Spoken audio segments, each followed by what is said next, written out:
All right, Tyler. So you're fairly new to the business. Maybe tell us a little bit how you got started, how long you've been in the business, and how you like being part of a team. Yeah, absolutely. So I got my license back in December 2023. So I've been in the business about 9 months now. I was a solo agent for the first 4 months, and then I decided that wasn't really working for me, so I wanted to look for a team to join, and I ended up joining Krista's. And honestly, it's been a great decision because say about a month or two after I joined the team, I got my first deal under contract, and then say a month after that, I actually closed my first deal, and now we have a couple more in the pipeline, so it's been pretty good. Nice. Yeah. So, as being a part of a team, are you working with mostly buyers, sellers, a little bit of both? Say all of the leads I get are higher leads. They're partners with Zillow, so we get a lot of leads from Zillow, a little bit from the different online sources there are. But I haven't had any sellers yet. I am trying to do some prospecting of my own to get my own listings at some point, but that's kind of what I've been working on. Is there like an ideal client that you have? Do you like maybe working with first-time home buyers or investors or? Yeah, absolutely. We really do it all. Like we work with investors, first-time home buyers. I mean, whether it's your first house, your 10th house, we'll pretty much work with you. I would say the perfect client though is somebody who would be downsizing because you could get,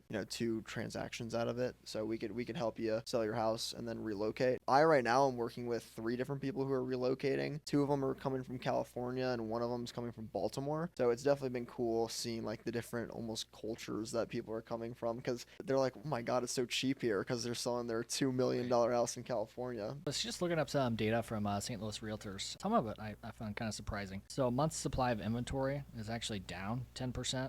So, we're at 1.8 months in August compared to August of 2023. So, again, down 10%. What do you think about that? Maybe explain what month's supply of inventory is and how it affects buyers and sellers. So really, I mean, it's pretty self-explanatory. Like you said, it's just how many months of inventory you have on the market. And basically what that means is if you have 6 months as like the baseline, and so anything under 6 months of inventory would be considered a seller's market. And then anything above 6 months would be a buyer's market because that would mean that there's more properties sitting on the market for longer. So buyers obviously have more options. Do you see maybe more inventory coming on the market, or is inventory sitting a little bit longer? It's actually interesting that you say that because properties have been sitting for longer. Like you could probably go back a year, 2 years back right after COVID where things were selling in days, sometimes even less than that. Things are definitely starting to sit now and your buyers are definitely getting more opportunities to negotiate, maybe get some seller's credits. So it's definitely been good because actually the two deals that I've done so far, both of them have gotten seller's credits. So that is definitely starting to become negotiable again. So, just recently, buyers have to sign a buyer's agent agreement to go out to see a house. How are you handling that with you and your team? Maybe what are you doing different, if anything?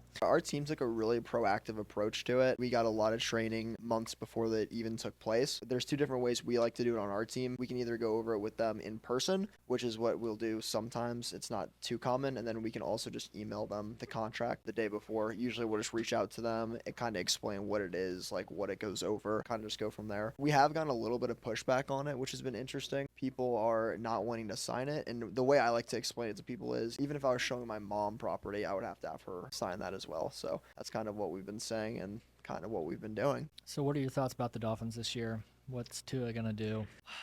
God, I mean, that's really a sore spot in my life. I have a funny story about this though. I had three different people call me right when it happened, just reaching out, like literally asking me if I was okay. They're acting like a family member died. It was so funny. Like, are you okay? Like, it'll be all right. I'm like, yeah. But I think yeah, I don't know if you saw this on the news yesterday or like on the little bar that scrolls underneath the game. It said Tua has no plans to retire. So all you fantasy owners out there, don't fret. Tyreek will be back by like week 6. He'll be cooking again.